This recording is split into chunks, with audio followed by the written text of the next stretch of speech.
His mom wanted a girl. Moses Harry Horowitz was born June 19, 1897, the fourth of 5 boys. As he grew, his mother never cut his hair because she liked styling it. She'd wake him up a half hour before the other boys and put cigar curls into it and send him to school looking like little Lulu. Sounds like a sucky childhood, but check my other videos to see what happened to Larry and Curly. Eventually, Moe got frustrated, and with the help of a friend, he took a mixing bowl and a pair of scissors and cut it himself, and then immediately was afraid his mom was going to freak out, so he hid under the house. When he finally crawled out from under the house, his mom was just so glad he hadn't disappeared completely that she made no mention of his haircut, and he kept that haircut like forever. Moe was a great student, but he dropped out of high school to go into show business. He started out as an errand boy for Vitagraph Studios in Brooklyn. From there, he went on to singing on Mississippi showboats and eventually joined the vaudeville act of his childhood friend Ted Healy. But when Moe married Helen Schonberger in 1925, he decided to settle down to more realistic pursuits.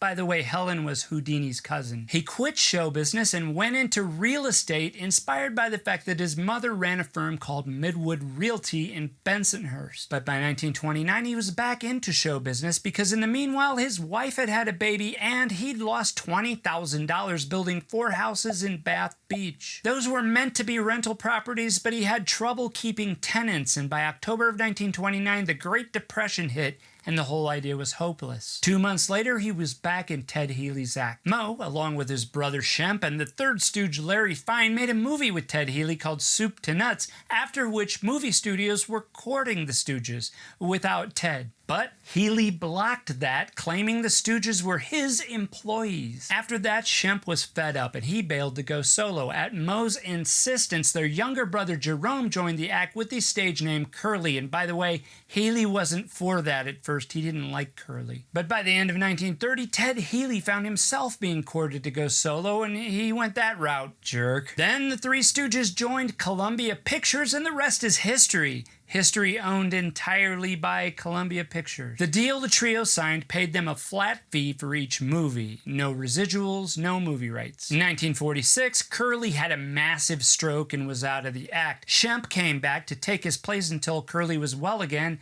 That never happened, and Curly died in 1952. Then Shemp died in 1955. Moe had 2 more brothers, but neither one of them were into show business. Moe wanted to continue as a 2-stooge act, just himself and Larry, but the studio wouldn't have any of it. They wanted a replacement. Moe tried to hire a number of comedians, including Joe DeRita, but found none of them were available. He finally landed Joe Besser, and the trio made 16 more movies before they were fired from Columbia in 1957. Moe worked as an associate producer for Harry Rom until late 1958. In the meanwhile, Columbia Pictures sold the rights to the Stooges to their TV subsidiary, Screen Gems. That TV exposure got the Stooges a newer, younger audience, so Moe decided to get the band back together, so to speak. This time, Joe DeRita was available. He signed on as the third Stooge, and they made 8 more movies, as well as doing cameos in other movies and TV, and they started their own animated TV series. And they managed to get a royalty and merchandising deal with all that stuff. All of that ended in 1970 when Larry had a massive stroke. There was talk of a new Stooges trio with Emil Sitka in Larry's place, but that never materialized. Unlike the other Stooges, Moe was actually pretty decent at managing money. He even attempted to manage money for his co-stars so they wouldn't blow it all on silly luxuries. That had mixed results. Not everybody wants a sugar daddy. And Moe was sued by Curly's widow, as well as later the wife of the ailing Joe DeRita, over royalty disputes. Meanwhile, there are all kinds of stories about Moe giving to various charities, dressing up as Santa and giving gifts to needy kids, and helping the likes of Curly, Larry, and Emil Sitka by paying some of their bills and helping them buy groceries, that kind of thing. And who's to say which is the reality? Maybe all of it, maybe none of it. Moe died in May of 1975 at the age of 77, just 4 months after Larry died. Moe's wife died 5 months after that. They were married